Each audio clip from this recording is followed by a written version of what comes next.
4월 4일 새벽기도의 말씀입니다. 오늘 우리에게 주시는 말씀은 누가복음 19장 1절에서 10절까지 말씀입니다. 예수께서 여리고로 들어가 지나가시더라. 삭개오라 이름하는 자가 있으니 세리장이요 또한 부자라. 그가 예수께서 어떠한 사람인가 하여 보고자 하되 키가 작고 사람이 많아 할 수 없어 앞으로 달려가서 보기 위하여 돌 무화과 나무에 올라가니 이는 예수께서 그리로 지나가시게 되미로라.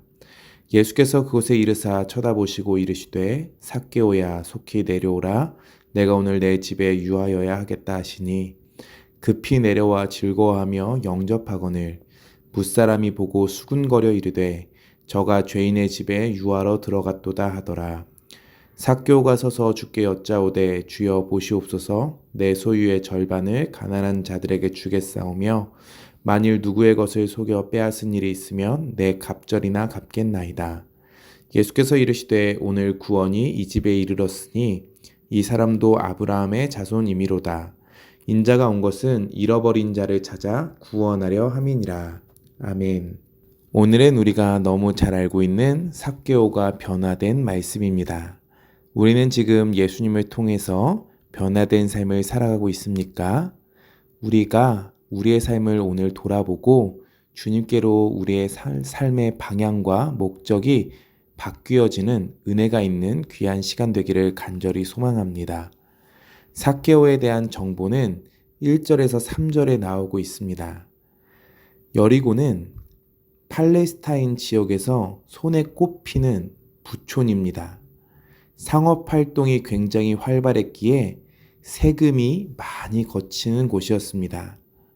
로마는 정복한 지역의 세금을 통하여 자신들의 권력을 유지하고 있었기에 정복한 지역에 세리를 세워서 자국민들의 세금을 걷도록 했습니다. 그 중에 세리장은 그 세리들을 관리하는 자입니다. 로마가 세리에게 부여한 특권은 무엇이었냐면 로마가 그 나라에 요구하는 징수액 이상으로 걷어들일 수 있는 것이었습니다. 그리고 그 징수액만을 로마에 지불하면 그 남은 돈은 세리들이 챙겨도 되었습니다.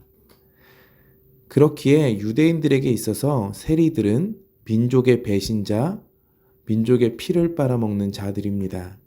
미움과 경멸을 받을 수밖에 없는 배신자들입니다.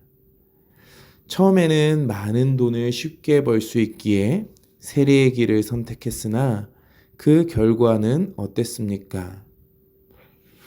배척을 받았기에 그들의 외로움, 소외감을 돈으로 채우려고 더 심하게 세금을 징수했을 수 있습니다.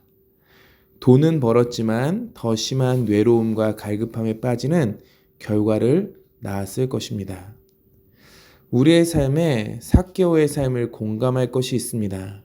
우리는 가지려 했던 것들과 끝내 내가 누리게 된 많은 것들이 나를 풍요롭게 하는 것이 아님을 보게 될 때가 있습니다. 만족해 보려고 했는데 그것이 채워지지 않음을 볼 때가 있죠. 오히려 내가 그토록 얻으려고 했던 것들이 우리의 중요한 것을 잃게 만드는 것도 봅니다. 그리고 그 중요한 것이 신앙이고 믿음일 때가 있음을 우리는 고백하게 됩니다. 삭개오의 이름은 순결한, 무죄한이라는 뜻을 가졌습니다. 유대 사회에서 이름은 그의 정체성을 가집니다. 삭개오의 이름과 순결한, 무죄한이라는 것은 어울리지 않습니다. 삭개오는 자신의 이름으로 불리면서 자신의 이름과는 전혀 다른 삶을 살고 있을 때 그는 그 삶에 찾아오는 그 괴리감으로 인해서 굉장히 힘들었을 것입니다.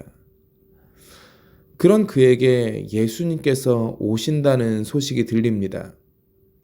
삭개오는 그 소식을 듣고요. 우리가 옛날에는 뽕나무라고 했었던 돌무화과 나무 위로 올라갑니다. 그는 작은 키의 한계를 가지고 있었기에 예수님의 눈에 띄고자 나무를 올랐습니다. 그는 예수님의 어떤 기적이 필요한 자는 아니었습니다. 그는 오늘 무엇 때문에 예수님을 그토록 보고 싶어 했습니까? 자신의 이 외로운, 이 갈급한, 돈으로 채울 수 있을 것이라고 기대했는데 전혀 채워지지 않는 이 갈급해진 영혼을 해결해 줄 영혼의 구원자로 예수님을 보는 것입니다. 5절입니다. 예수께서 그곳에 이르사 쳐다보시고 이르시되 삭개오야 속히 내려오라 내가 오늘 너의 집에 유하여야 하겠다 하시니. 예수님께서 돌 무화과 나무 위에 있는 삭개오에게 하신 두 가지 행동이 나옵니다. 첫 번째는 쳐다보시는 것입니다. 그리고 두 번째는 말씀하신 것입니다. 예수님은 먼저 돌무화과 나무에 오른 삭개오를 보셨습니다. 예수님께서 삭개오를 통해서 보신 것은 무엇입니까? 삭개오의 중심입니다. 사람들은 부자인 세리장 삭개오의 겉모습을 보았습니다. 그가 가진 직업 때문에 그를 미워하기도 했고 배척하기도 했습니다. 그러나 예수님은 겉모습이 아니라 그 어떤 직업을 본 것이 아니라 그의 삶 속에 있는 중심과 열정을 보셨다라는 겁니다. 삭개오는 부자였지만 떳떳하지는 못한 직업이었기에 그의 마음에 부담이 있었습니다. 그 부담, 사람들을 보면요. 이처럼 막 겉보기에 되는 대로 막 사는 것 같은 사람들이 보여집니다. 그런데 사람 마음에는요. 갈등과 고민이 있을 수밖에 없습니다. 이렇게 살다가 이것으로 끝나면 어떡하지? 왜 그러냐면요. 전도서 3장 11절인데요. 하나님은 모든 것을 그분의 때에 아름답게 만드시고 사람들의 마음속에 영원을 사모하는 마음을 주셨다라고 해요. 그 사람의 그 마음에는요.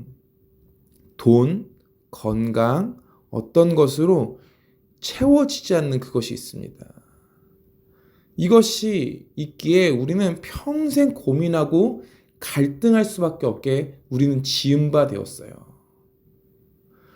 이 삭개오는요, 돈을 가졌어요. 그러나 그의 마음속에 채워지지 않는 그 갈등이 있는 거예요.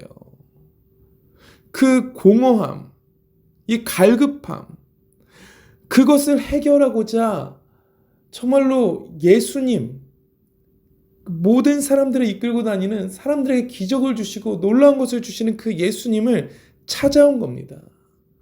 그리고 그 채워지고자 하는 그 마음을 예수님께서는 보셨다라는 거예요. 그리고 말을 거시는 겁니다. 하나님의 역사는요, 인간에게 말을 걸어오는 역사입니다. 예수님은요, 삭개오를 외면하지 않으셨습니다. 그리고 말씀하세요. 삭개오야, 속히 내려오라. 그분을 향한 갈망으로 예수님을 바라봤습니다. 그때 삭개오는 믿을 수 없는 음성을 듣게 됩니다. 자신을 발견하고서 부르시는 예수님의 말씀이 무엇입니까? 삭개오야 라는 겁니다. 예수님은 그의 이름을 알고 계셨어요. 아까 삭개오의 이름의 뜻이 순결함, 무죄한이라는 뜻이었다고 했습니다. 예수님께서 오늘 그에게 너는 순결하고 무죄한 자야 라고 선포해 주시는 거예요. 삭개오는 이 말을 듣고 다시 태어나는 겁니다. 주님은 삭개오를 아셨어요. 삭개오의 삶도 아셨죠. 그러나 삭개오에게 이렇게 말씀해 주세요. 너는 죄인이 아니야. 그러면서 말씀하세요. 오늘 밤 반드시 너의 집에 유하여야겠다고요. 여기에 유하겠다라고 할 때 사용된 동사는 must입니다. 반드시라는 뜻이죠. 너가 초청하지 않은 겁니다. 삭개오가 먼저 와달라고 하지 않았어요. 예수님께서 그의 집에 먼저 가시겠다는 강한 의지를 보이고 계세요. 오늘 10절은 이렇게 말합니다. 인자가 온 것은 잃어버린 자를 찾아 구원하려 함이니라. 예수님은요, 이토록 잃어버린 자를 찾고 계십니다. 우리의 삶을 바꾸시기를 원하십니다. 다른 것으로, 잘못된 것으로 채우려 하고 그것으로 만족하려고 하는 인생들, 그로 인해서 점점 더 죄악된 모습으로 향하고 있는 우리를 찾아오셔서 너는 더 이상 죄인이 아니라고 말씀하시면서 내가 너를 구원하기 원한다라고 말씀하세요. 잃어버린 자인 우리에게 오셔서 우리의 이름을 부르시고 말을 걸어오십니다. 적극적으로요. 우리를 불쌍히 여기고 계십니다. 우리는 그것에 반응해야 합니다. 예수님께서 삭개오의 집에 들어갔을 때요, 삭개오는 자기 삶의 변화를 선포했습니다. 그것이 6절에서 10절에 나옵니다. 가난한 사람에게 돈을 주고 훔친 것이 있다면 4배로 갚겠다고 선언하고 있습니다. 이때 예수님께서 오늘 구원이 이 집에 이르렀다라고 말씀하십니다. 이전까지는 죄인이었어요. 물론 삭개오의 앞으로의 삶도 죄인의 삶입니다. 우리의 인간의 한계성입니다. 그런데 신분이 완전히 달라진 삶입니다. 완전 죄인의 삶이었어요. 근데 그를 예수님께서 다시 찾아서 데리고 오셨습니다. 그를 자녀라고 하세요. 너는 구원받은 구원자라고 하세요. 잃어버린 자가 되어 버려진 자처럼 살았었지만 이제는 예수님께서 찾으셨기에 그는 구원받은 자입니다. 그는 더 이상 공허함과 그 갈급함 속에 있는 자가 아니라 구원의 기쁨과 감격 속에 있는 자입니다. 그는 이제 외롭지 않습니다. 공허하지 않습니다. 삶의 목적을 잃어버린 인생도 아닙니다. 돈은 줄어요. 그러나 그는 행복한 자가 되었습니다. 우리의 인생의 참 행복이 어디에 있습니까? 우리의 인생의 방향이 어디를 향해야 합니까? 우리의 삶의 방향과 목적을요, 돌이키시기 바랍니다. 세상적인 것을 얻으려고 발버둥친들, 거기에 우리의 참된 만족이 없습니다. 삭개오는 것을 알았어요. 그렇기에 그는 돌무화과 나무로 올라갔습니다. 방향을 바꿔서 예수님을 향했습니다. 그때 예수님은 그의 그 모습에 반응해 주셨습니다. 오히려 더 적극적으로 찾아오셨고요. 적극적으로 다가가셔서 그의 집에 유하여야겠다고 말씀하셨습니다. 우리의 이름을 아시고 우리의 삶을 아시는 그분께서 우리를 불쌍히 여기십니다. 그런 잃어버린 우리를 찾고 계십니다. 이제는 그 주님의 찾음받은 인생으로 살아야 되지 않겠습니까?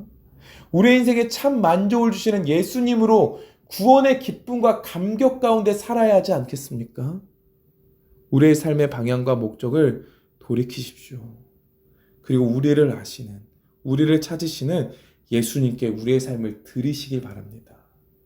그때 우리 안에 구원의 기쁨과 감격과 놀라운 소망이 가득하게 될 것입니다.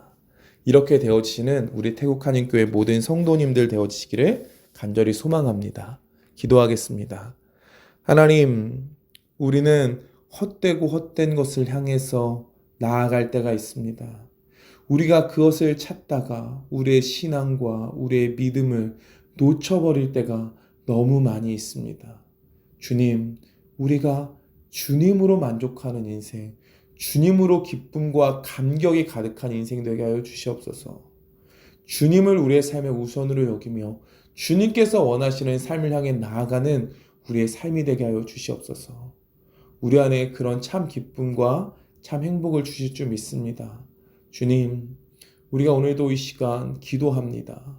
우리의 기도에 응답하시는 하나님, 우리의 기도 가운데 신실하게 응답하시고, 하나님, 우리 교회 지금 정육식 장로님 정말로 회복 중에 계신데 하나님, 하나님의 크신 손을 피셔서 하나님 어루만져 주시고 하나님의 아름다운 손으로 치유하여 주시옵소서.